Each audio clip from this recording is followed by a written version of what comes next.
Narayana Namaskrityam Naram Chaiva Narottamam Devim Saraswatim Vyasam Tato Jayam Mudiraye. Om Namo Bhagavate Vasudevaya. Om Namo Bhagavate Vasudevaya. Om Namo Bhagavate Vasudevaya. So we're continuing our discussion of the third canto, chapter 15. This is entitled Description of the Kingdom of God. The very specific discussion that began last week centered around the fact that the areas where devotees are very specifically affected have to do with passion and then experiencing the effects of their passion not being fulfilled. And this is a challenge that is experienced by the devotee community as well. And we spoke about it at length because this entire chapter is dedicated to a distinction between Vaikuntha versus Kunta.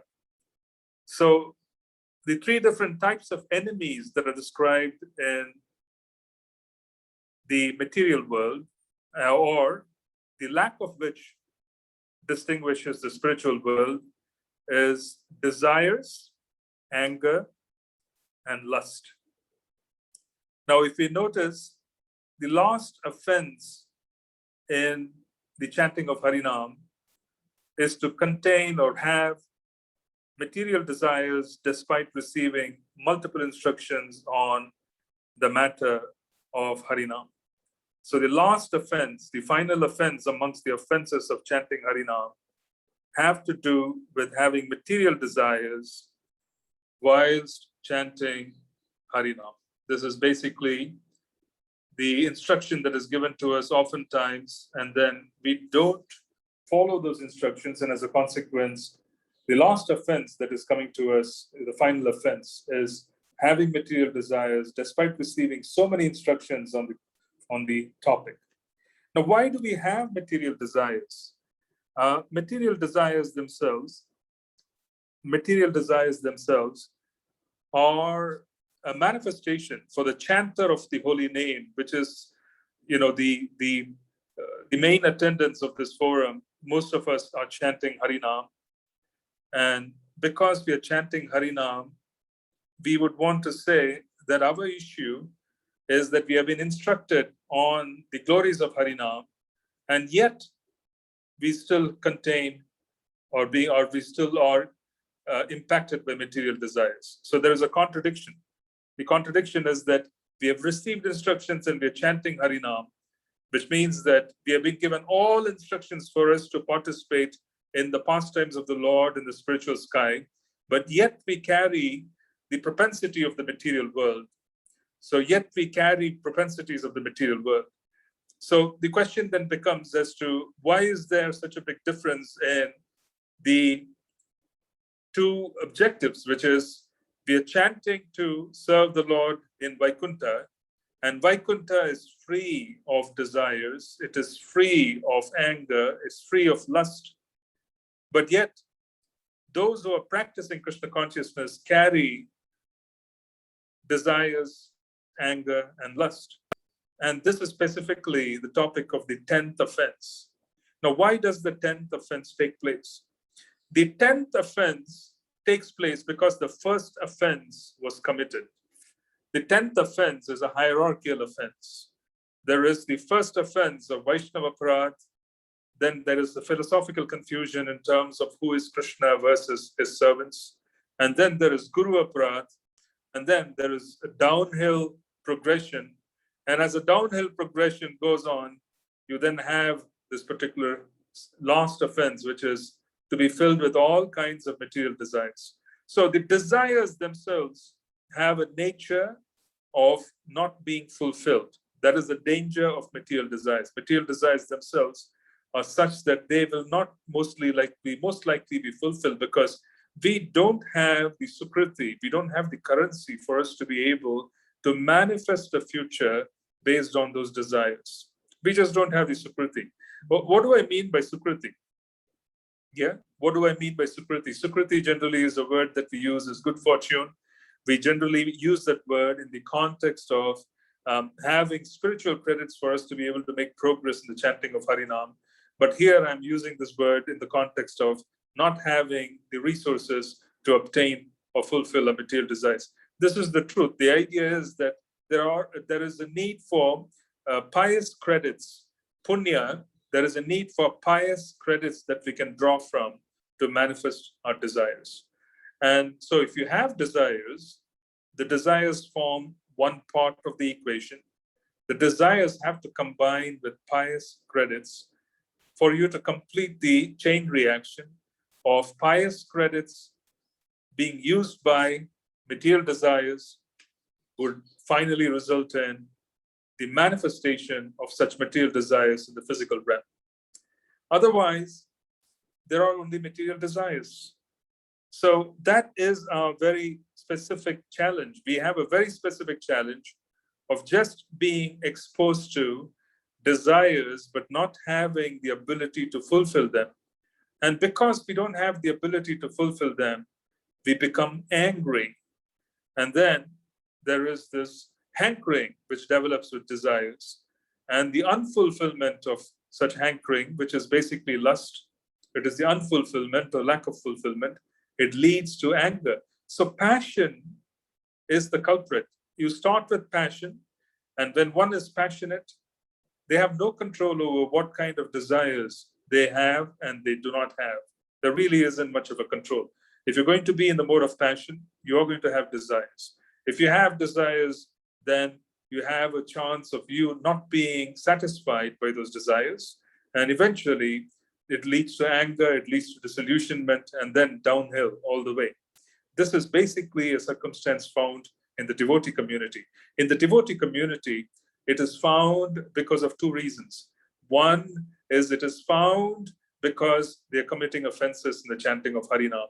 Because they're committing the first offense, which is Vaishnava Aparadh, the last offense manifests, which is the desires in the heart.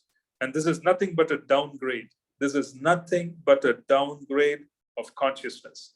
When consciousness is downgraded, one starts shopping in the world for things which they believe they need. But in reality, it is not a need, it is a want. They really don't know what they need. They're simply desiring things based on the mode of passion. They're looking around and they're saying that this is going to make me happy, that's going to make me happy. Yeah. The Srimad Bhagavatam very specifically focuses on removing passion and ignorance. Nashta prayeshu abhadreshu. Nashta prayeshu abhadreshu. Yeah. So we spoke about it in the previous session that our invocation verses, the invocation verses that we talk about, the invocation verses themselves are very clearly talking about the removal of inauspicious qualities amongst the devotees, the aspirants for reaching Vaikuntha.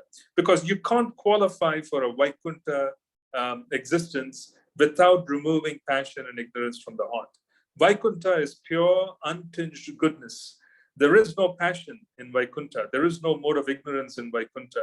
There is no anger. There is no lust. There is no anger. There isn't the category of desires to fulfill, either the passion of companionship or the passion of lack of economic resources. There isn't this category. That particular category doesn't exist. It does not mean that there isn't companionship in the Vaikunthas. The Vaikunthas have companionship, which means that in Vaikuntha, the devotees have consorts. The servants of Krishna have their consorts. I'm talking about the servants of Krishna in Vaikuntha, which is Lord Narayan's servants. They have multiple consorts. They travel with them. They're extraordinarily good looking, but there is no sexual stimulation. There isn't what we would call sexual stimulation. There's deep cooperation in the service of the Lord, and everybody is satisfied. So in other words, they have companionship, but they don't have disturbance due to sex desire in Vaikuntha. They don't. So this is particularly absent, and it is quite significant. So, which means that the Vaikuntha relationship is essentially an affectionate relationship. It is not an attached relationship. When you're attached to someone, then you are in passion.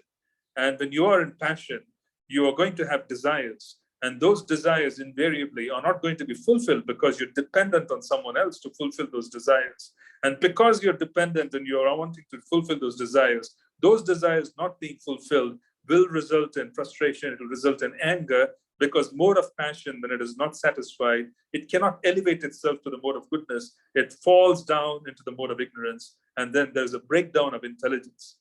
So in the Vaikuntha relationship, on the other hand, one is in the mode of goodness. And because they are in the mode of goodness, there is affection amongst the couple, but they do not have what I would call the disturbance of sexual desire.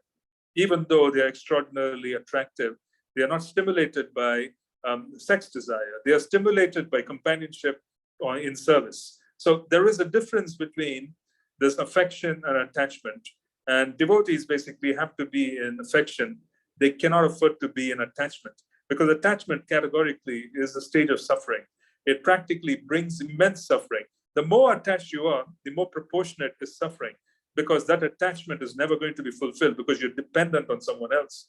The more affectionate you are, the greater the opportunity for service and greater the opportunity for satisfaction. So there's a big difference between preparing for Vaikuntha or trying to basically stimulate ourselves in this environment with the mode of passion. So there is a distinction between the two. And if the devotees who are practicing Harinam, if they're predominantly affected by passion, they come up with challenges that are related to their profession. They will have challenges with either not being compensated or having desires for name, fame, recognition. All of this is simply an indirect manifestation of sexual dissatisfaction. This is nothing but an indirect manifestation of sexual dissatisfaction. We spoke about it in the previous session. Yeah, it has to manifest some way or the other. It comes up one way or the other. So if it doesn't come up as blatant, gross sexual distraction, it comes up as wanting to be recognized, wanting power, wanting authority, wanting this, wanting that, and then feeling dissatisfied because you don't have any of that, because this is simply a manifestation of unsatisfied, dissatisfied, misplaced sexual desire. This is the issue with mode of passion, because in passion, the same issue can transform itself into different kinds of challenges. It is either the gross challenge of being attracted to the opposite gender, where there's a chance of a fall down because you're categorically going after something that you're not supposed to, or if you're going to suppress yourself, it is going to manifest itself as wanting authority, wanting power, wanting recognition, feeling dissatisfied because you don't have any of that. This is simply a transformation of the sexual desire. This is just what it is. And if you don't look at it as that what it is, then you are basically going to experience the gross fall down, which is what happens because when there is a fall down where there is a gross misconduct and there is a breakdown of principles in a devotee's life, it means that the problem with that issue has started several years before. And it started at a subtle level because there was a buildup of this energy. And as it kept building up and building up and building up, and then basically there is a power play and there's a need for recognition, need for this, need for that, a lot of dissatisfaction. Eventually, it comes out one way or the other in the form of a gross fall down. So this is the issue. So in the devotee community as well, you have challenges with economics, where there's economic dissatisfaction. Some of it is quite real. Some of it is quite real. We do not want to brush everything under the category of dissatisfaction due to unfulfilled desires. It simply means that it is real, but then they don't have the capacity to deal with it, so they're suffering. Yeah, which means that there is also an issue there where being in the mode of passion, as a consequence, there is suffering. Suffering is in the mode of passion. They are not in the mode of goodness, because the mode of goodness gives you the ability to go through austerities. You can go through immense uncertainty and not be bothered because the mind is above passion and ignorance. This is the quality of the mode of goodness. That is why the Brahmana significantly is supposed to exhibit qualities of being able to perform austerities. Why is an austerity considered to be the gift of the Brahmana, or rather the asset or the wealth of the Brahmana? It is because the Brahmana is situated in the mode of goodness. They have the ability to go through all kinds of confusion. They have the ability to go through all kinds of upsets and not be bothered because the mind is above the mode of passion. It's predominated by goodness. Yeah, because Brahmanical qualities, the mode of goodness is seen to be a Brahmanical quality. Now, this is basically a circumstance which we are talking about here, is that the aim of basically the sadhaka in devotional service is to position ourselves in the mode of goodness. Positioning ourselves in the mode of goodness is the objective. We literally eat, sleep, we are given instructions on the remaining two parts of mating, defending, etc., all in the mode of goodness, so that we eventually have the ability to exist in the mode of goodness and then be able to transcend the mode of goodness towards the service of the Lord. This is basically our fundamental platform. But the fundamental platform itself becomes very complex because of two reasons. One, because there's a lack of planning of wanting to get out. You see, someone who doesn't want to get out can never get out. My Guru Maharaj, His Holiness Bhaktitirtha Maharaj, he used to make a mention of an African proverb. And the African proverb was that for a man who does not know where to go, every road is okay. Every road and any road is okay for someone who does not know where to go, which is the case. If you do not have a plan, an exit plan, then we are going to be here and we would just be having different roads for us to walk on. It may be in one lifetime, it could be in another lifetime. We're just going to be traversing from one road to another. So we need to have an exit strategy. The exit strategy is to unplug from the mode of passion and ignorance, unplug from an unhealthy environment, and cultivate habits within the devotional culture that are protective, which essentially means that if you're given an opportunity to be in the devotional culture, don't commit offenses. Take the object of being in devotional culture very seriously. Don't commit offenses, because those offenses themselves can be very expensive. It can just practically throw us out. So we have two opportunities. One, we need to unplug. We need to unplug, because if you don't have a desire to unplug, then our real problem is that we would not be able to move forward in devotional service. If you don't have a desire to unplug, we may not be able to move forward in devotional service. What do I mean by that? The way you unplug is to have an objective at some point in life to not want to get too involved in the material culture of existence and survival. We want to have a lifestyle which affords us maximum opportunity for service, maximum opportunity for greater absorption. If you don't have a plan, you will never be able to make it out of it. If you don't have a plan, you can't make it out. You just can't get out if you don't have a plan. So it's very important to have a plan. Now, the plan itself is subject to change, because as our consciousness changes and it goes from passion to goodness, as our consciousness goes from passion to goodness, our planning will become simpler. As our consciousness goes from passion to goodness, our planning will become simpler. Our objectives for the future would become simpler. Our objectives for the future would become much, much more palatable and easy to attain as our consciousness shifts from passion to goodness.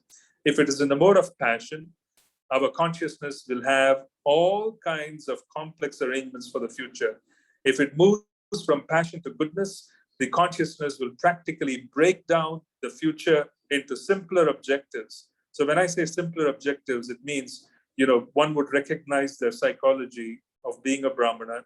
Then if you're going to be Brahmanical, which is the mode of goodness, then you need to have a less complicated structure of life, which means that you don't need to depend on the material mode of passion to manifest changes and to maintain yourself.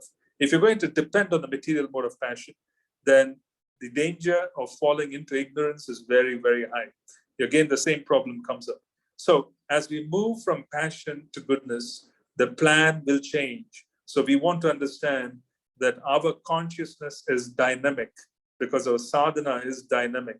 As our consciousness is dynamic and our sadhana is dynamic, which means we are going through changes, we are slowly climbing the ladder to reach Vaikuntha. As we slowly, steadily climb the ladder to reach Vaikuntha, we practically have the ability to manifest the Vaikuntha consciousness. And the Vaikuntha consciousness itself is such that you will have a much more simpler objective to attain and the more refined objective. In other words, as our consciousness becomes higher and higher, we will understand what Krishna wants us to do. And then as Krishna wants us to do, we would also understand that Krishna's plan for the future is actually very simple. And if that plan for the future happens naturally, if it happens without much effort, understand that Krishna has played a role in it. If it requires an enormous amount of enterprise, understand that Krishna is not cooperating because that's not his plan, it is our plan. Yeah. If Krishna is cooperating, it'll be super smooth. So we need to have a plan for the future to exit the material mode of passion.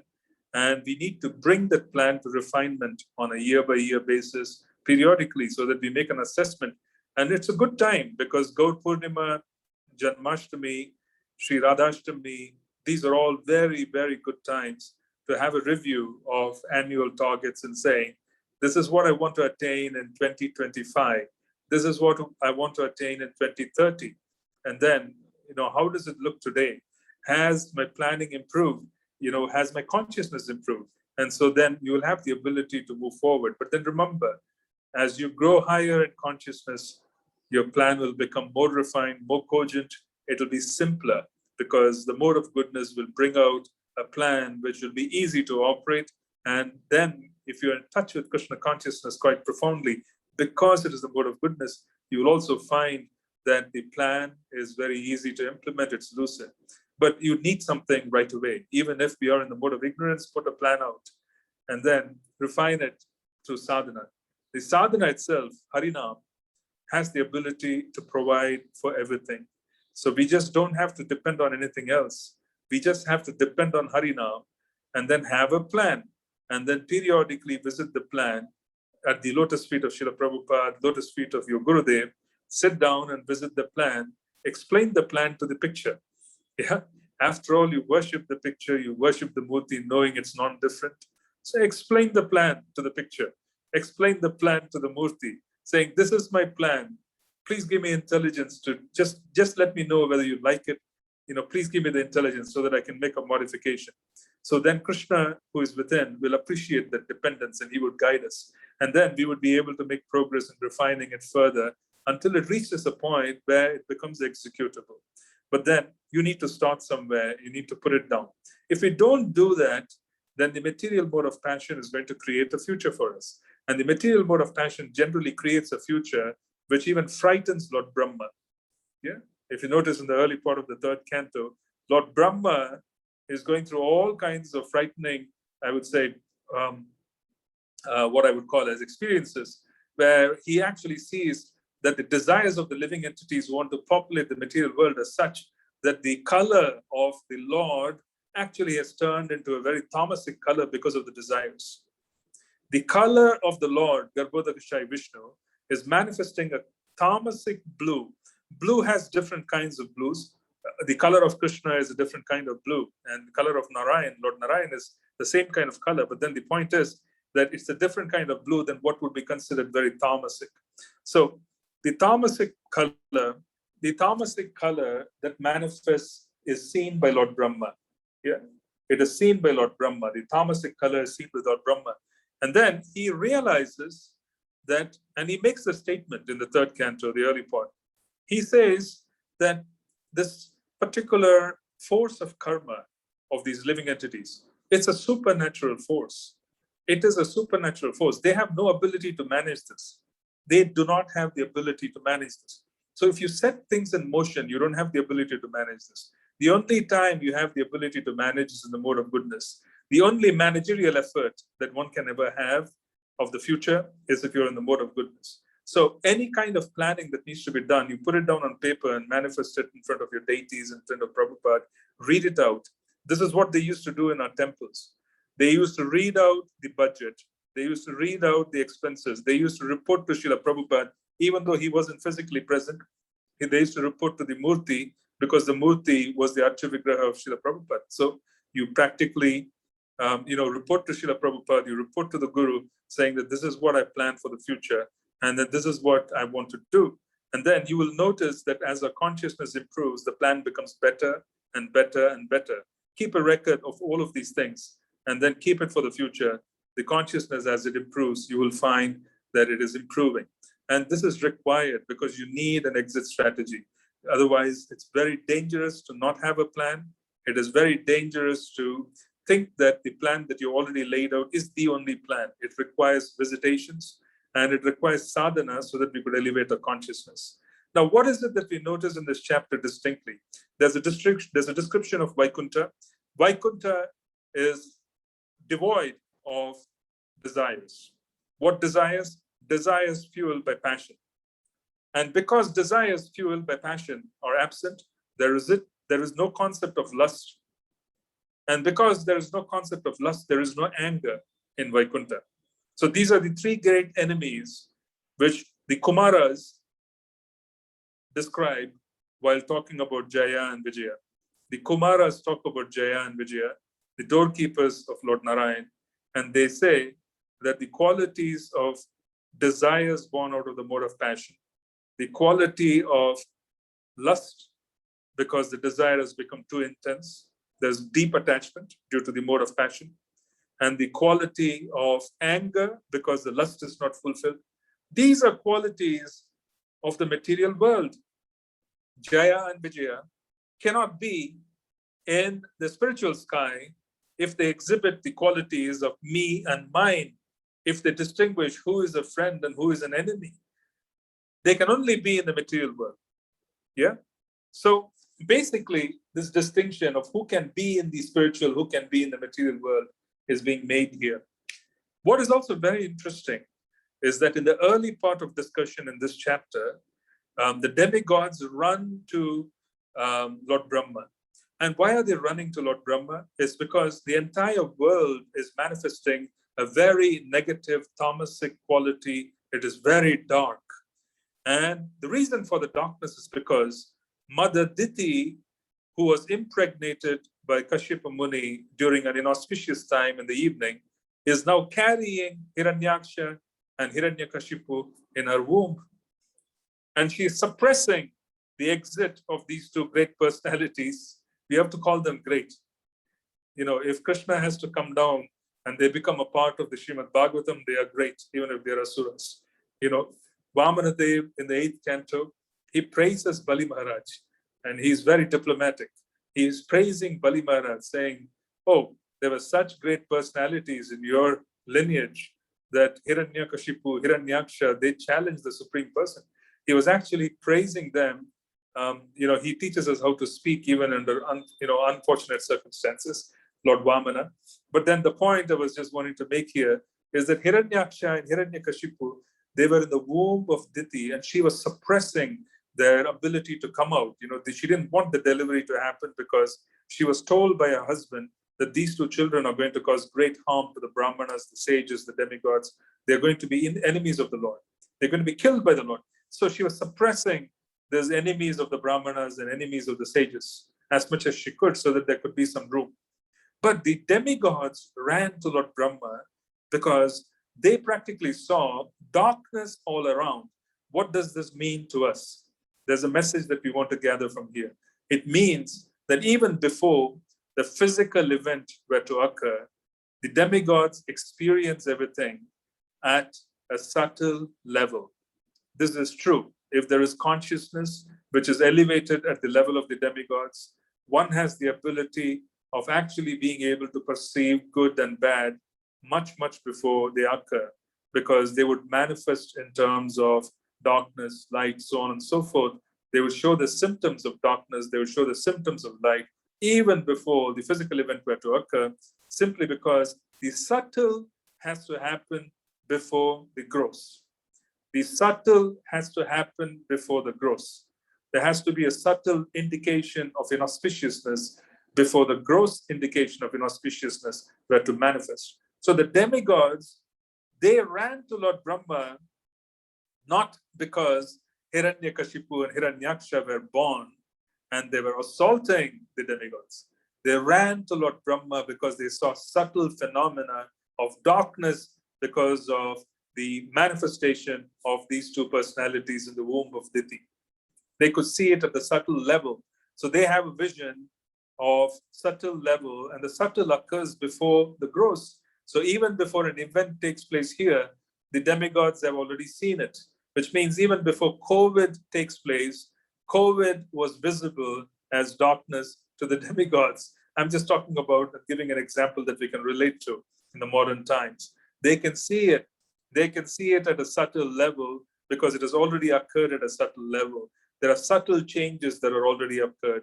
And that is how the universe is managed. What is the message for us as devotees? If you want to manage your future, the gross future, which is the physical manifestation of your future, you need to manage the subtle.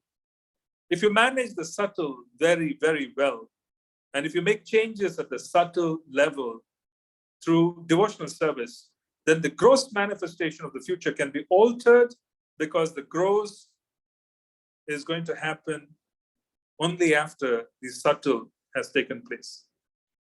Yeah. So one has to be very, very careful. One has to be very careful in jumping to conclusions about this particular circumstance. Just give me one moment, please, if you don't mind.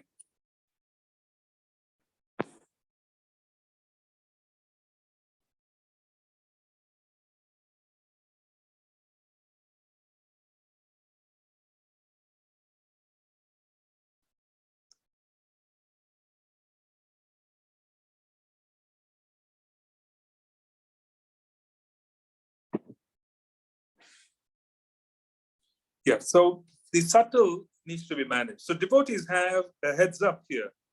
You see, we have an advantage. We have the ability to manage the subtle. If you manage the subtle, then the gross manifestation of the future can be managed. So that is our advantage. And how do you manage the subtle? You manage the subtle by coming in touch with Krishna, because you are making a plan of wanting to do more for Krishna. That is your subtle managing of the future.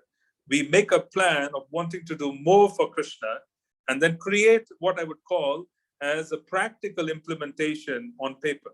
So you have a plan to serve Krishna fully in the future, but then you need to put it on paper so that it is clear as to what else around our life has to change for that to happen. This is subtle management. Now, once you put it down on paper, and then you are wanting to serve Krishna and you engage in sadhana, then the changes that occur for the future can be managed, because the subtle will manifest even before the gross. I hope this is clear to the devotees who are attending, is that you can manage the subtle. How do you manage the subtle? We surrender. Yeah, we surrender to Krishna by wanting to serve him.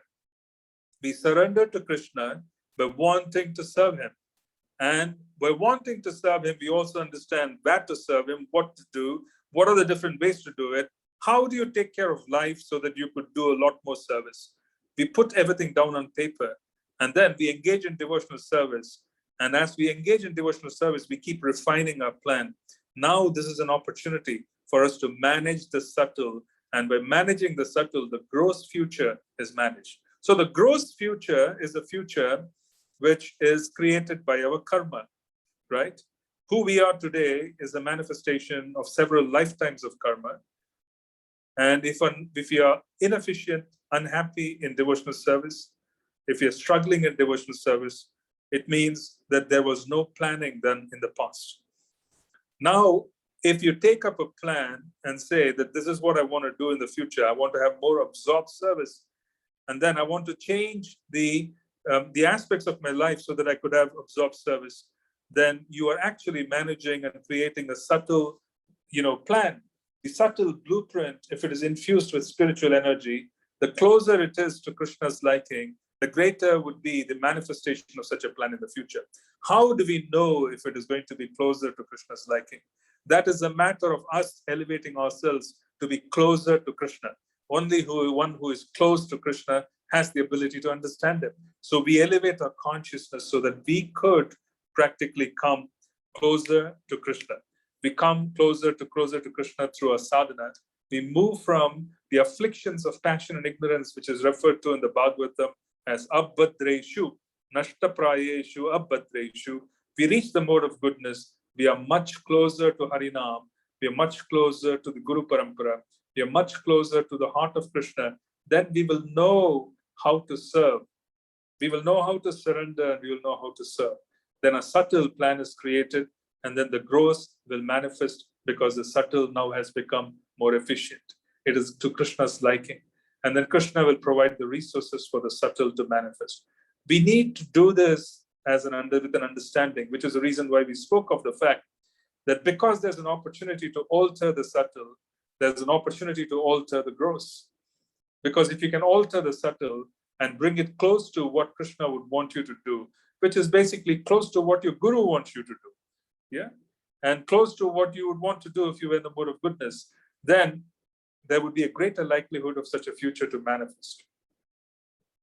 So that is basically how we need to do it. We need to revisit it. We need to be unattached to that particular circumstance so that we have the ability to modify and make it simpler.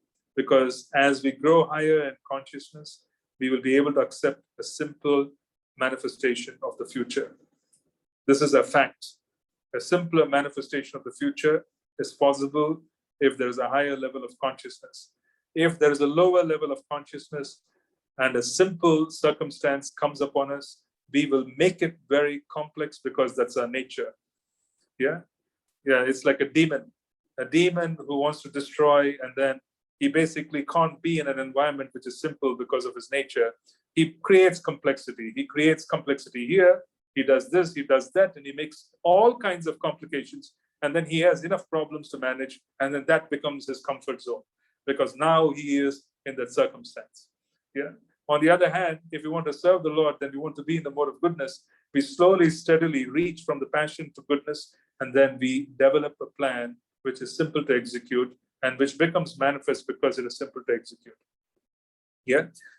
Things which are simple in general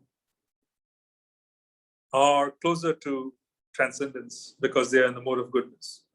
Things that are simple, they're more natural, they're more organic, it manifests more easily. It's easy to think of, then you're much closer to the truth than you are in the mode of passion. So this is a basic nuance. Now, what we need to understand is that the demigods saw the manifestation of darkness. So you can see the subtle bad future, you can see the subtle good aspect as well. And you can also manage the subtle. Managing the subtle doesn't mean we become controllers. It means we manage our sadhana. It means we surrender. It means we give the reins to Krishna. We just give the reins to Krishna, saying we accept the fact that we don't have good intentions for the future. Yeah. How many of us can seriously look into the mirror? Yeah. How many of us can seriously look into the mirror every morning? Yeah. Try this exercise. It's a practical one. Look into the mirror when you brush your teeth and ask yourself if the most important desire of your life at that point in time or during the day for the past week, past month, past year has been pure devotional service. If you're honest, you will find in most cases that's not been the case. In most cases, that's not been the case. If you're honest, if you really, want to introspect and say that I want to be an honest person, then most cases it's not the case. So the point I'm trying to make is that we would want to give the reins to Krishna. Yeah, we want to give the reins to Krishna. Make a plan of deeper absorption. Make a plan to improve sadhana. Write down your plan for the future. Present it to Srila Prabhupada. Read it to your Gurudev. And then present it to your deities at home and refine it periodically. And to summarize, as you rise higher in consciousness, your plan for the future would become palatable. It would become simplified to a great deal. Yeah. If you have an extraordinary complex plan put on paper today as to what your future has to be, it means that our consciousness is not simple. It's complex. So as our consciousness becomes simple, we would settle for a simple future. And because it is closer to reality, it will get executed and we would receive the resources and it will be manageable. Yeah, that's the message. Now let's read through the verses so that we can complete this chapter, and we'll go through this. I'm reading the verses of chapter 15, Canto 3. Sri Maitreya said, "My dear Vidura, Diti, the wife of the sage Kashyapa, could understand that the sons within her womb would be a cause of disturbance to the demigods. As such, she continuously bore the powerful semen of Kashyapa Muni, which was meant to give trouble to others for 100 years. By the force of the pregnancy of Diti, the light of the sun and moon was impaired in all the planets, and the demigods of various planets, being disturbed by that force, asked the creator of the universe, Brahma, what is this expansion of darkness in all directions? Now again, this darkness is a subtle manifestation observed by the demigods even before the gross manifestation of the presence of Hiranyaksha and Hiranyakashipu. This is the subtle. So they are wanting to manage the subtle. That's why they're running to Lord Brahma, because they know that if they manage the subtle, then they can avert the gross circumstances. The fortunate demigod said, "O great one, just see this darkness, which you know very well and which is causing us anxieties. Because the influence of time cannot touch you, there's nothing unmanifest before you. O God of the demigods, sustainer of the universe, head jewel of all the demigods and other planets, you know the intentions of all living entities in both the spiritual and material worlds. O original source of strength and scientific knowledge, all obeisances unto you. You have accepted the differentiated mode of passion from the Supreme Personality of Godhead. With the help of external energy, you are born of the unmanifested source. All obeisances unto you." So they are referring to Lord Brahma as Swayambhu, because he was manifest from the navel of Garbhodakashayi Vishnu as he lay on the Garbhodaka ocean during the process of creation. The stem of the lotus, comes up. It's a subtle stem because it's all happening at a subtle phenomena. And then there is the subtle lotus on which Lord Brahma is manifest, and is manifest at the level, on the accord of the Lord's desire. He does not, in other words, Lord Brahma does not have a father and mother. So that's why the source of his origin is called an unmanifested source, which means the demigods cannot see Garbhodakashayi Vishnu. So he's unmanifest. So that's why Lord Brahma's source is called an unmanifested source. O Lord, all these planets exist within yourself, and all the living entities are generated from you. Therefore, you are the cause of this universe, and anyone who meditates upon you without deviation attains devotional service. Now, in this particular verse, they talk about all the planets existing within himself. All the living entities are generated from you. This is a subtle plan. This is a subtle plan. Everything is created from a subtle blueprint, which is given to Lord Brahma by the Lord. He creates a subtle blueprint. He creates a subtle karmic profile. And then the actual generation of the physical bodies and the generation of the living entities is done through the agency of Lord Shiva and Mother Parvati, who are the seed-giving father and the mother of the universe. Mother Bhavani, the consort of Lord Shiva, is the mother of the universe. So she practically takes the unmanifested universe into her womb and then manifests everything. So this is practically, she is the mother, or the divine mother of the material universe. And then the shape and form and so on and so forth have been created at a subtle level by Lord Brahma. The subtle ingredients have been arrived at based on the blueprint of the Lord and the karmic reactions of the entities. And then the gross manifestation occurs after the fact. There is no defeat in this material world for persons who control the mind and senses by controlling the breathing process, and who are therefore experienced mature mystics. This is because of such perfection in yoga, they have attained your mercy. See, there is no defeat in this material world for persons who control the mind and senses by controlling the breathing process. They are referring to pranayama. Pranayama basically is the fourth step in the Ashtanga yoga process. The first step is yama. Yama is the basic morality that you need to follow in the world. The do's and don'ts of the world are yama. which is basically, even if you do not have a spiritual inclination, even if you do not have a spiritual objective, you still want to follow those principles. So this is yama. Then there is niyama. Niyama is basically the rules and regulations that have to be followed. Yama, niyama. And once the yama and niyama are strictly followed, there is yoga, which is the hatha yoga process. The hatha yoga process itself teaches you, and there are very specific reasons for hatha yoga.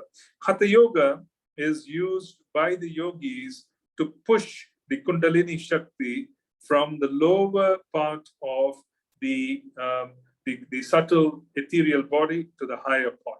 You see, every one of us these days in the age of the internet has come across the chakras. There are some references in Srimad Bhagavatam as well. There are certain parallels to the Vaishnava theories as well, to the chakras, etc.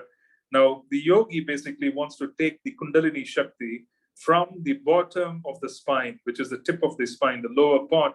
He wants to take it all the way up to the Sahasrara chakra, which is right on top of the forehead. Whilst doing this particular energy movement from the bottom, this energy movement can be managed by the yogi by placing some kind of stricture at different spots. So they use the word bandha. Bandha necessarily means you're blocking the entry and exit of the energy. So it's like coming from one particular door, the energy will enter another door. Once the energy is between two doors, they block it through the yoga process. So the hatha yoga process itself was not meant for exercise and for other stuff. It was meant for the purpose of being able to manage the flow of the Kundalini as the Kundalini rises from the tip of the spine, rise up to, right up to the Sahasrara chakra. Now, what is also being seen here is that the pranayama process is the next step.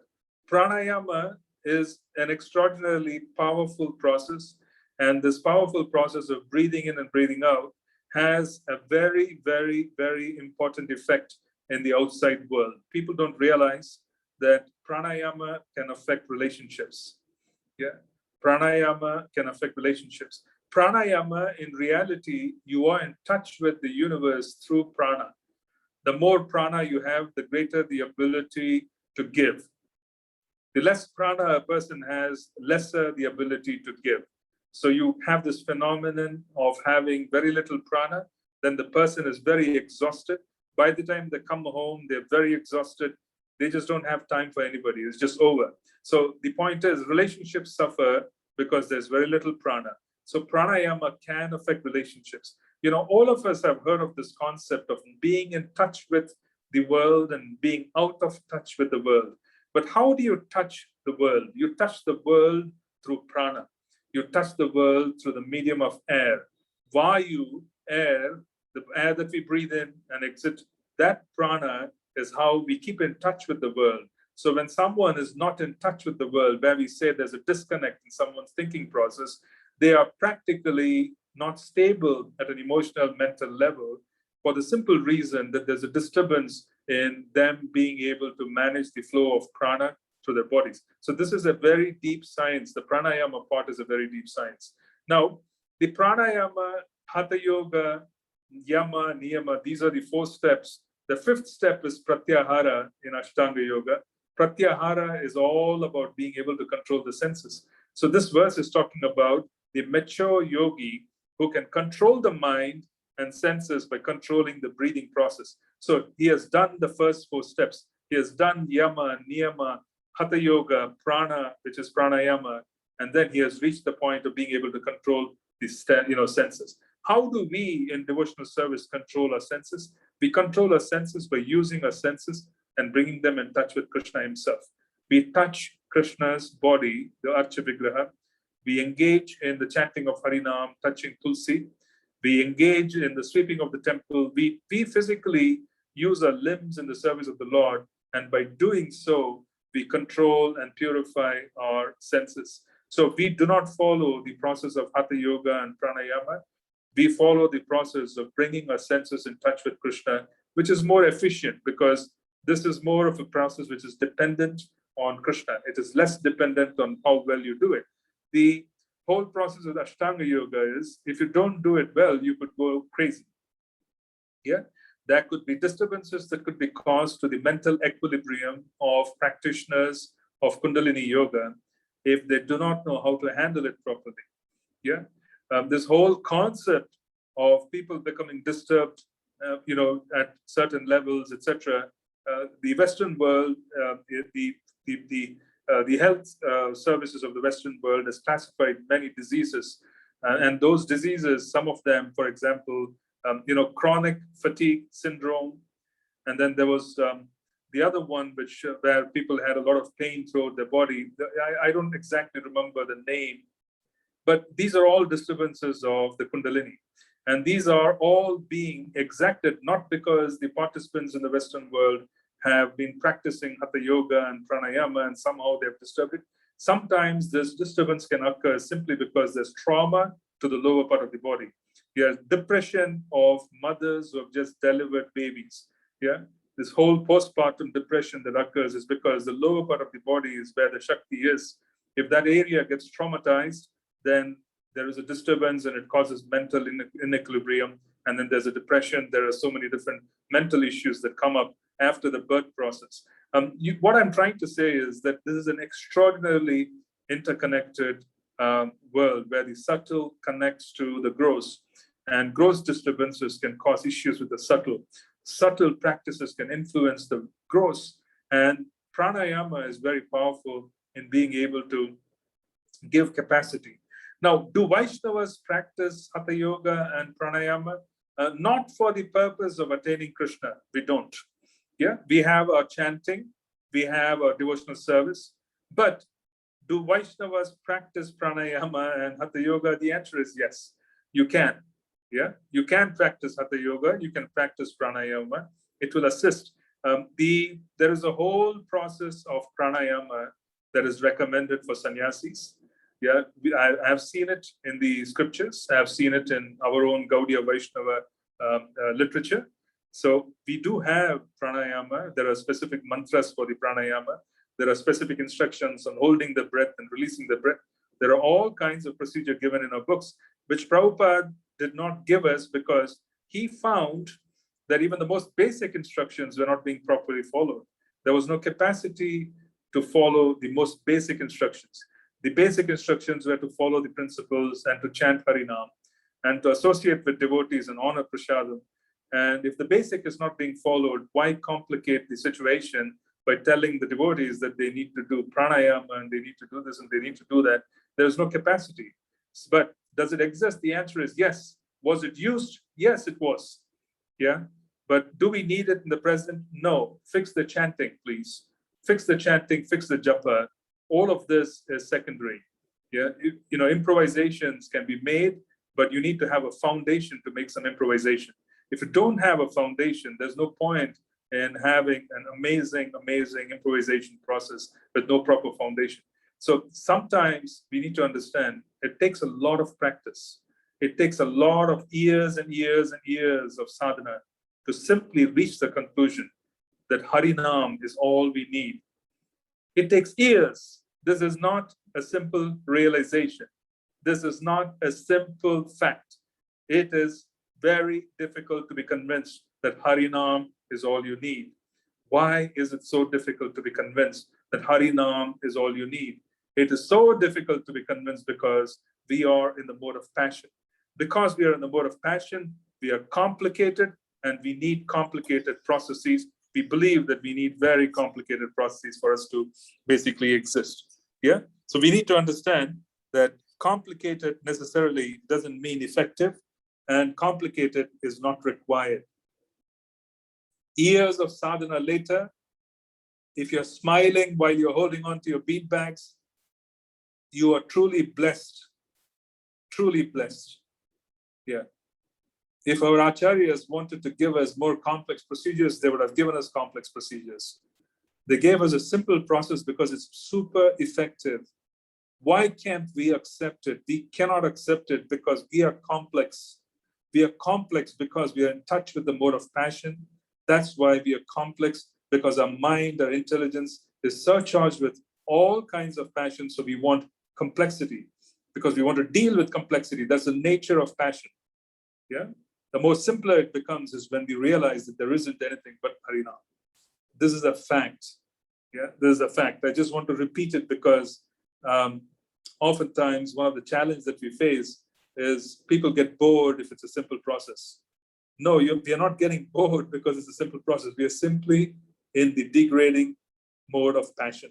That's all we are in. We need complexity because we are complicated by passion. All right, so let's go on. All the living entities within the universe are conducted by the Vedic directions as a bull is directed by the rope attached to its nose. No one can violate the rules laid down in the Vedic literatures. To the chief person who has contributed the Vedas, we offer our respect. See, when they approach a great personality, there is so much in Srimad Bhagavatam of offering prayers. This is amazing. Every time you come in touch with a great personality, you have the lesser personalities offering prayers. The demigods prayed to Lord Brahma, please look upon us mercifully, for we have fallen into a miserable condition. Because of the darkness, all our work has been suspended. Again, what is this darkness? It is a subtle darkness because the demigods are in the subtle realm. The subtle controls the gross. They are far more powerful than we are because we are in gross bodies. Anyone who is subtle can control the gross.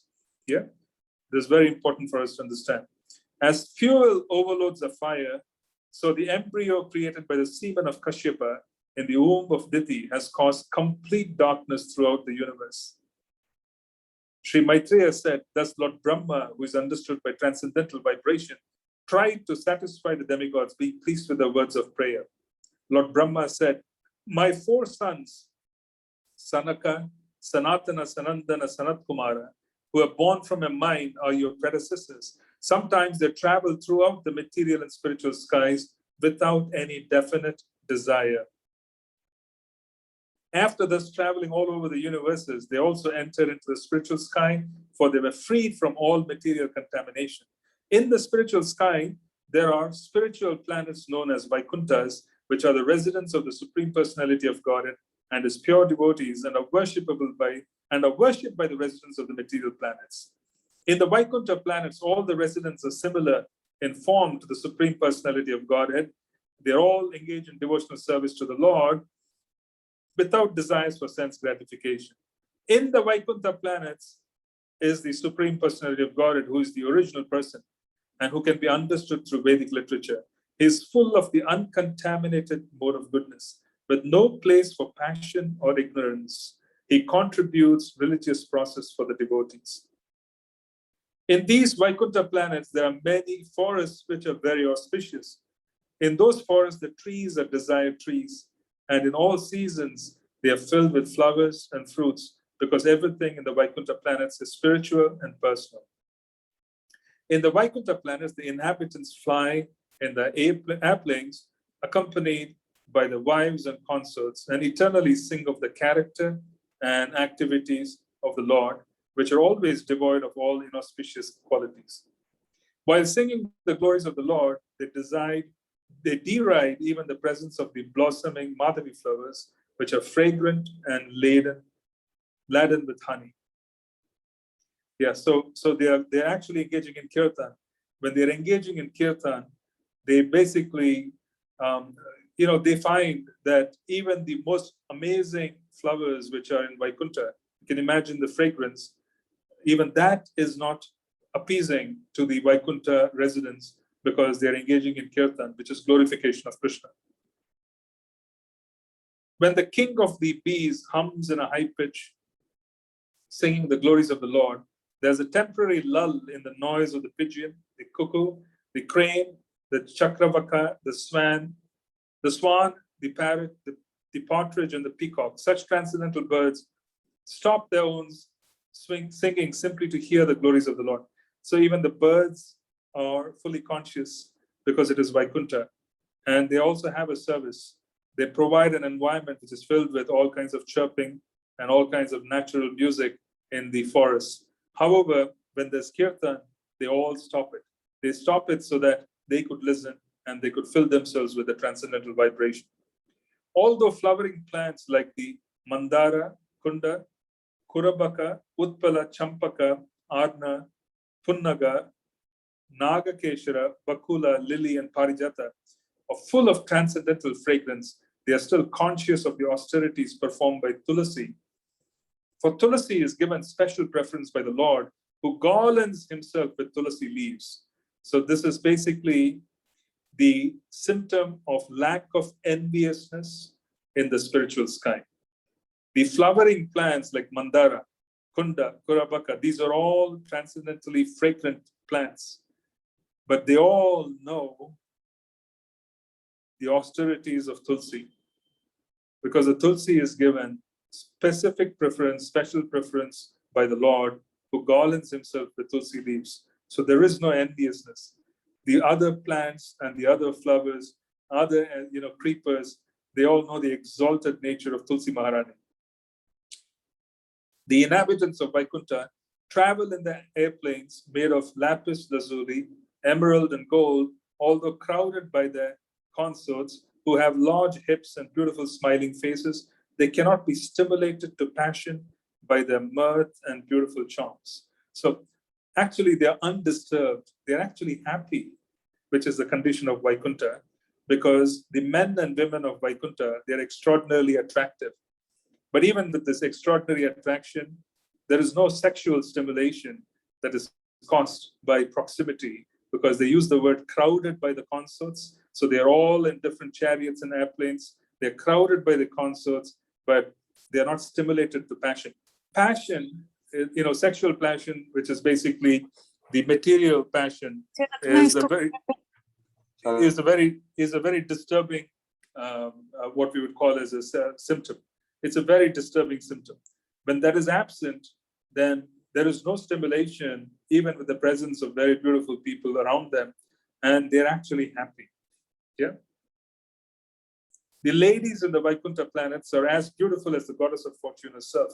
Such transcendentally beautiful ladies, their hands playing with lotuses and their leg bangles tinkling, are sometimes seen sweeping the marble walls, which are bedecked at intervals with golden borders, in order to receive the grace of the Supreme Personality of Godhead. Yeah, this is just amazing that all the Lakshmis are sweeping the walls. The goddesses of fortune worship the Lord in their own gardens by offering tulsi leaves on the coral paved banks of transcendental reservoirs of water. While offering worship to the Lord, they can see on the water the reflection of their beautiful faces with raised noses, and it appears that they have become more beautiful because of the Lord's kissing their faces. Yeah, so there is contact between the Lord and the Lakshmis. There's contact between them. So there is obviously this whole concept of kissing their faces by the Lord, expressing his affection, but there is no agitation amongst the residents of Vaikuntha. There is no agitation at all, because agitation and disturbance are caused by passion. And this is basically a symptom of disturbance that is, degraded, I would say, experiences. Here, these are very elevated, pure goodness. So even if there is an exchange between the Lord and the consorts, his consorts, there isn't what we would call, stimulation as by the mode of passion. This is more from affection, which is the mode of goodness, pure goodness. It is very much regrettable that unfortunate people do not discuss the description of the Vaikuntha planets, but engage in topics which are unworthy to hear and which bewilder one's intelligence. Those who give up the topics of Vaikuntha and take to talk of the material world are thrown into the darkest region of ignorance. Lord Brahma said, "My dear demigods, the human form of life is of such importance that we also desire to have such life. For in the human form, one can attain perfect religious truth and knowledge. If one in this human form of life does not understand the Supreme Personality of Godhead and is abhorred..." Hey, Hare Krishna. Yeah, sorry.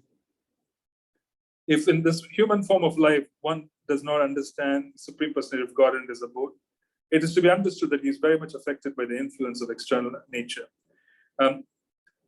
I want to just read this last verse and I'll open up for questions. Persons whose bodily features change in ecstasy and who breathe heavily and perspire due to hearing the glories of the Lord are promoted to the kingdom of God, even though they do not care for meditation and other austerities. The kingdom of God is above the material universes, and it is desired by Brahma and the other demigods. We'll complete the rest of the chapter the following session. we will focus on the main event in the next session of the curse of the Kumaras and the fall down of Jaya and Vijaya. And then we will talk a little bit about the nature of the offense, the anxiety of the Lord because his servants are cursed, and he comes running down. He comes running down because Jaya and Vijaya are being cursed. He comes running down. He comes running down because he's worried about the future of Jaya and Vijaya. He cares for them. So he comes running down, wanting to alter the circumstance to their favor, because he finds that, he's basically wanting to ensure that, they are given an opportunity to continue their service. So he wants to come and intervene. And until then, he doesn't come. But then he comes when there is this extraordinary event of them being cursed by the sages. So I want to go into that more deeply in the subsequent session, because there are many principles of behavior that can be gleaned from that, very specifically aparadh and so on. And we will take it up in the next session that can occupy a whole session. So I will stop here and I'll see if I can take any questions from you.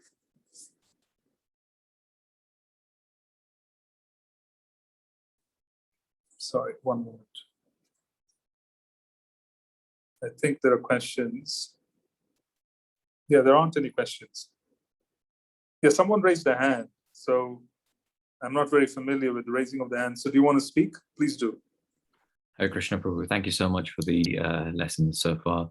My question is with regards to people in the healthcare industry or alternative or holistic medicine industry who take on patients who are suffering various diseases or discomforts in life.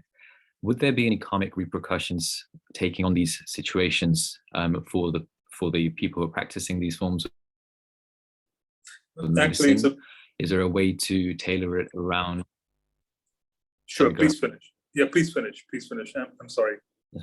So the question was, is there a more specific way we can tailor it around the mode of goodness to distribute these services with a higher goal in mind, as opposed to just preserving the life for its sake and obviously alleviating the suffering, but with an ultimate aim? So just a question revolving that. And the second part was with regards to people who are in the world, who have karmas in the world according to their astrology situation, would they be deviating if their duties and responsibilities are in the world whilst they're practicing?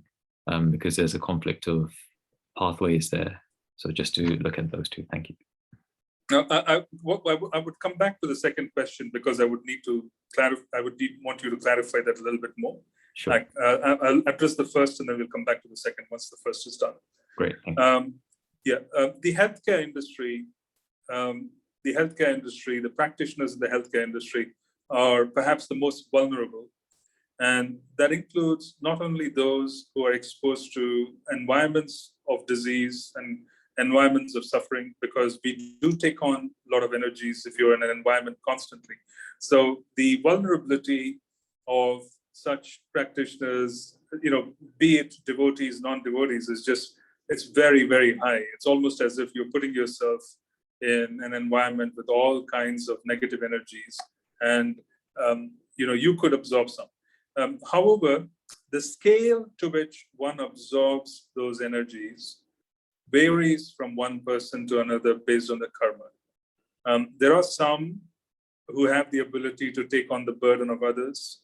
There are some who are a little bit complex from their emotional, psychological state, where any kind of extra burden becomes or puts them into a great deal of vulnerability.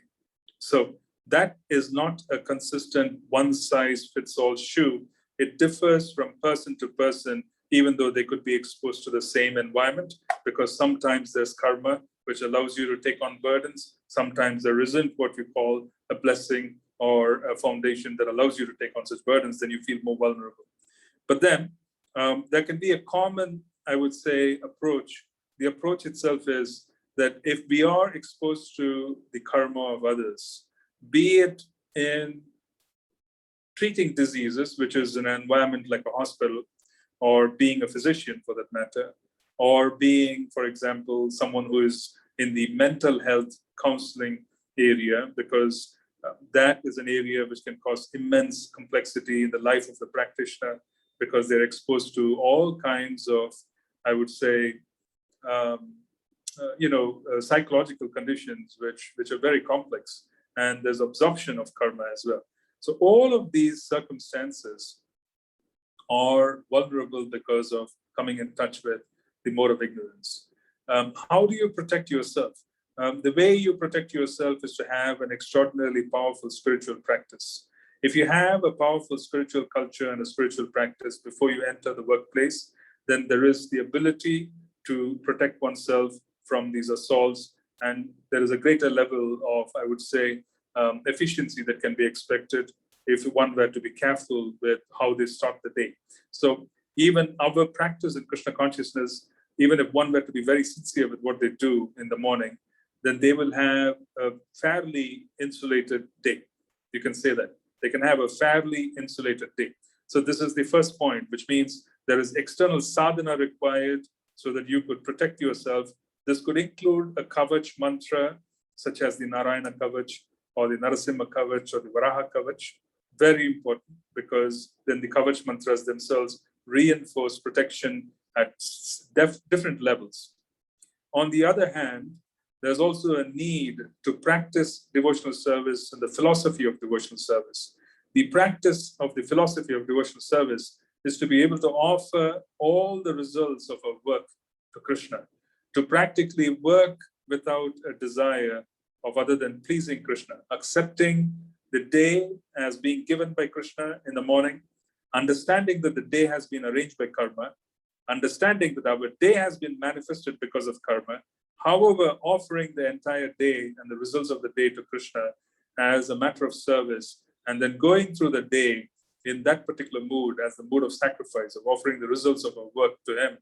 That is a more, I would say, an additional step which has to be taken, but that step would require some deeper sadhana for it to be practiced, virtually in terms of efficiently. Yeah. So the first step is to protect oneself going through the Kavach mantras and the morning program. Guru Puja is very, very, very important. And then one has the ability to kind of place the lotus feet of the Guru on top of their head before they head out. Then they have a fairly decent way to protect themselves. If you have deities at home, worshipping the deities, you have a very good chance of protecting yourself during the day.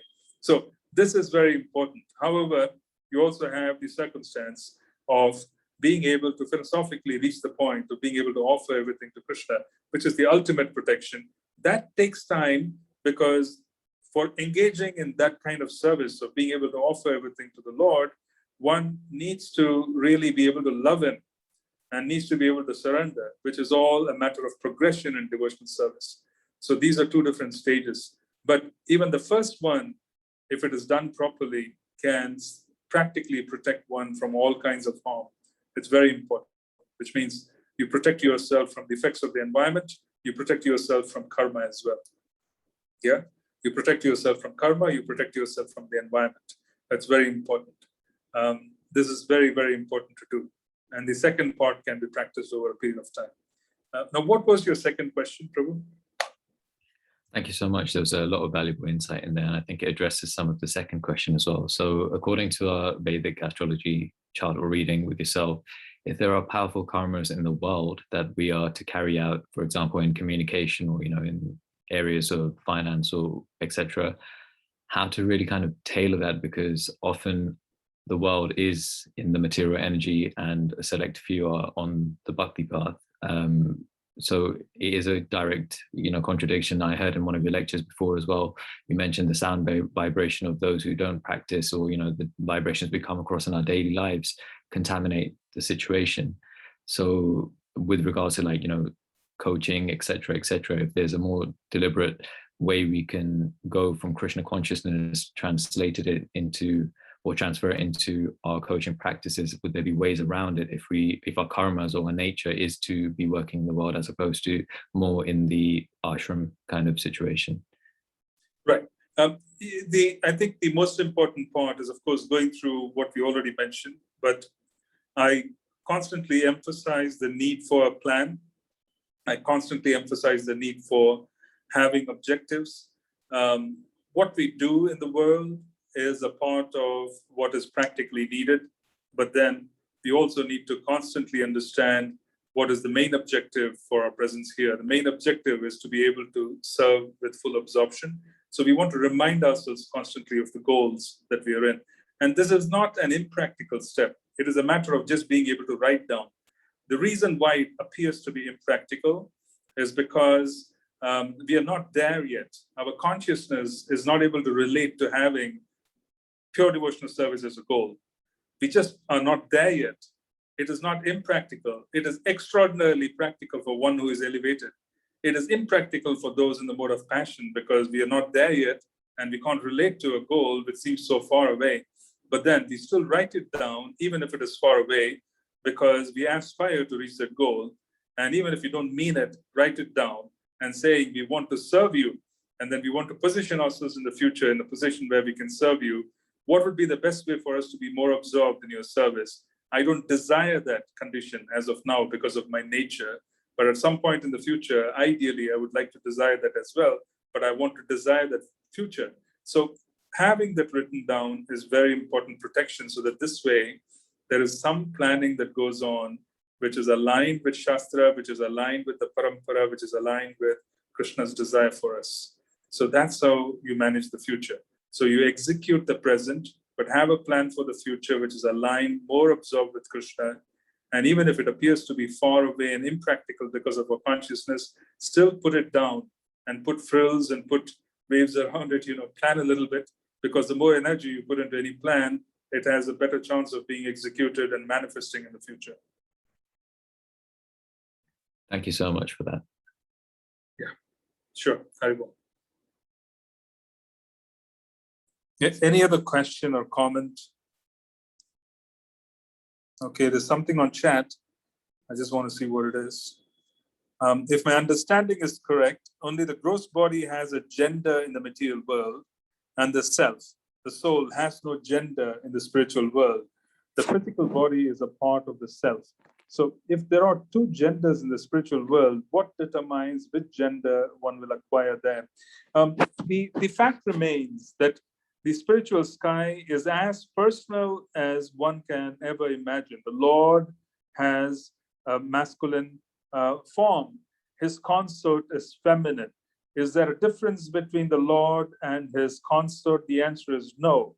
They are one, but they are separated for the purpose of giving pleasure to the Lord, for the purpose of interaction. That is practically the understanding. So there is a male and there's a female in the spiritual sky. So there is gender. Now, so is the case with servants of the Lord. So there is a male and there is a female component of being a servant of the Lord and the servant of his consorts. Now, what is it which determines the gender in the spiritual sky?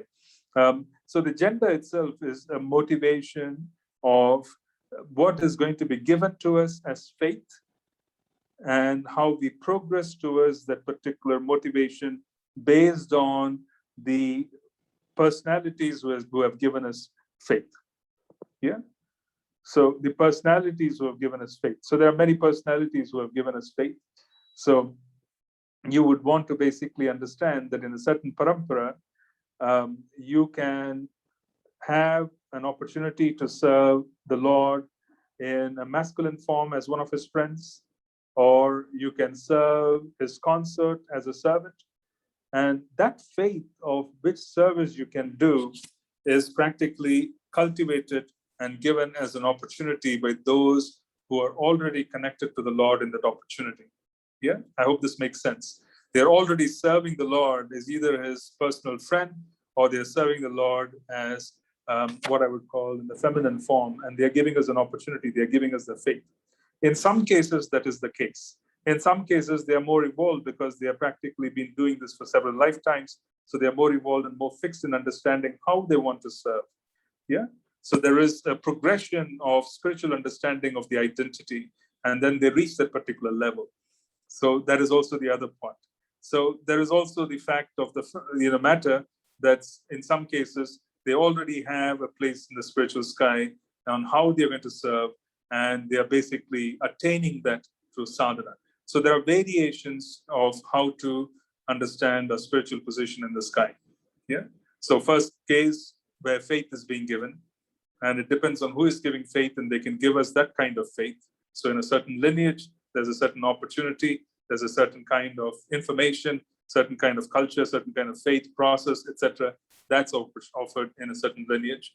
The second category is one who has already received that faith and they've implemented it, they are following that for many lifetimes, they continue doing it, and they evolve into that particular faith. The third category is there is already someone who basically has served and has a particular position in the spiritual sky, and that particular person has come down, and they are basically just going to be who they are in the spiritual sky. So these are three different categories. My question is, okay, I'm just taking the second question. My question is that when you ask us to write a future plan down and present it to the Lord, does it apply only to our goals, or does it apply for our dependent kids too? Because they settling down in life will enable us to have more time to fully engage in the service of Krishna. That can be a part of your plan. It can be a part of your plan. But then you got to realize that you can't control a third entity. So you should have a plan, and you should basically get as close as possible to achieving that plan, regardless of outcomes.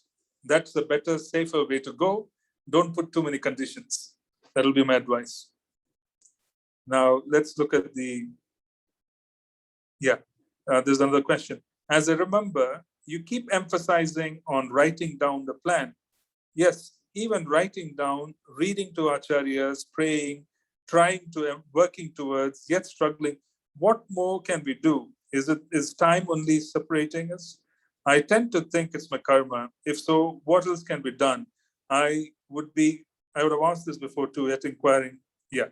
So basically the point is that there is the idea of writing down a plan for the future and then wanting it to manifest in a certain way. And then there is the time factor which separates that particular manifestation from us. It doesn't mean that it is not going to work. It doesn't mean it is going to work exactly as we have written down, because we are not God. We can't just write down things and expect it to be delivered. It simply means that we have written down what our aspirations are for service. There may be a few modifications that may be needed. Krishna will give us the intelligence because we want to serve him. And that will come as we progress further in sadhana. And then if our plan is genuine and it has all the ingredients which the Lord desires, then it will manifest, but then time could be separating it. So yes, more than one reason. One reason, because the plan itself may not be fully to the Lord's liking, so it may require refinement. So we want to basically ask Krishna and ask Srila Prabhupada to give us intelligence so that we could modify the plan according to their desires. And this is basically a prayer that can be made, and intelligence will be given. And then in the future, we wait it out, which is what we need to do. We have to remember Srila Prabhupada's life. His Gurudev instructed him to go preach in the West when he was 30 years old, and he achieved it when he was 70. But along the way, he was making all kinds of attempts to preach in English. So he was already on the way, doing things to the extent to which he could each and every day as he headed towards the destination, wanting to do what his Guru Maharaj wanted, but contributing based on what the capacity was in that particular day. So I think that's what you need to do.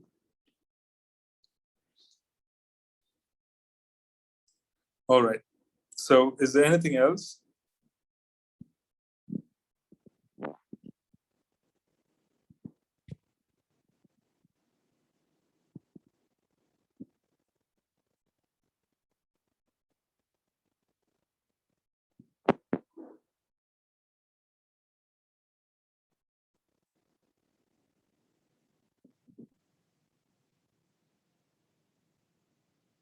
All right. So I think I'll stop here. There are some questions. And wish all of you a very happy Balram Purnima. And we will meet again. Hare Krishna. Yes, please. Sorry, I sent you a message, the chat, Prabhu. Sorry. It is a repeated one, but I just wanted to ask again. I thought I addressed it. I read your question. I addressed it. Were you not able to listen, or? I just spoke about it a few seconds back. Oh, Krishna, maybe, oh no, maybe it's actually my sound was very low. I just increased it. I heard you're saying you're going out. Maybe, I don't know why. I'm sorry, Prabhu. Okay, so that's all right. So I can repeat it. I can just give you a gist. Sorry. You can listen to the more elaborate reply once the recording is uploaded as well. Okay, So then it's okay, Prabhu. Then it's okay. no, I can give you a reply. I can give you a reply. No, don't worry. It's not a problem. Yeah, thank you. Yeah. So basically, what I was wanting to reply to you is that the time factor can separate us from our achieving our goals that we've written down. That's the first point, which means that time is yet to come. Number two, sometimes what we have written down may not be what Krishna has in mind in terms of wanting to implement. So which means that there's a need for refinement. So there's a need for us to ask if what we have written down as a future plan, is it something which Krishna would want to do? We want to ask this question, is it to your liking? And we should ask this question in a personal way to the deities, to Srila Prabhupada, etc. It doesn't mean that we can hear what they say, but I'm sure they can hear what we say. So, we present our thoughts and our prayers to them and offer it, to Krishna and Radharani and to Srila Prabhupada, and wait for a reply. Intelligence will be given to us. We might just find that intelligence in various ways. We may find bumping into a certain verse of Srimad Bhagavatam. When you're reading the Bhagavad Gita, you may receive a reply. So Krishna can reply in so many different ways. So we should do that. Now, the last point, of course, is the fact that we should remember what Srila Prabhupada did. His Gurudev instructed him to go to the West and preach at the age of 30. Preach in English. Yeah. Preach in English at the age of 30. And then he ended up going to the West at the age of 70 under very unusual circumstances. But between 30 and 70, those 40 years, he was quite relentless in implementing the instructions of his Guru. He constantly endeavored to do what he could based on his capacity. If he had a few rupees, he used to go print something. He wrote the first Back to Godhead in 1948. He was, at his age of 48, between 48 and 50, Srila Prabhupada wrote the first Back to Godhead. Yeah. And then he started writing other English aspects. He started communicating to the West through universities, etc. So all of this was done by him. The point being that he always assessed what his capacity was on one particular day. He desired a lot, but assessed what his practical capacity was on one particular day. And he did what he could do on that particular day effectively to contribute towards his Guru Maharaj's instruction. This is very important, because when Krishna sees this, then a lot of doors will open. Yeah, thank you, Prabhu. Actually, I heard whatever you said before, but I didn't know you answered it to my question. I was thinking, sorry. And also, Prabhu, although, yes, sometimes there are, even sometimes I'm thinking, oh, no, I don't know what is going to happen like that. But then it's always, there are signs of encouragement. So then I said, okay, many times, or always signs of encouragements, but there are never discouragement sign from the Lord's side. Of course, other things discourage me, but whenever I pray, I get encouragement. So that's the only reason that I'm just sticking into it. No, just you should stick to whatever plans you have. Yeah. The point I'm trying to make is the time factor could be separating you, or it may not be in line with what Krishna wants. Both of these possibilities exist. So the correction itself and the refinements can come along the way. So there really needn't be too much concern as long as we endeavor towards achieving that. Okay. Yeah. Thank you very much, Prabhu. See, one thing we want to remember one thing very clearly. We need Krishna's service, which means we need to serve Krishna. Krishna doesn't need our service. Yeah. So this is very important. So the point being, as long as there's a very sincere attempt, we are gaining because we are using our mental, physical faculties in service. We're gaining immensely. So we shouldn't be discouraged, even if it is challenging. Okay. Yeah. Thank you, Krishna. All right. So I think I'll call it a day. Thank you very much for joining me, and then we'll connect again. Wish all of you a very happy Balaram Purnima and celebration in different parts of wherever you are. Hare Krishna. Krishna, wish you the same. Hare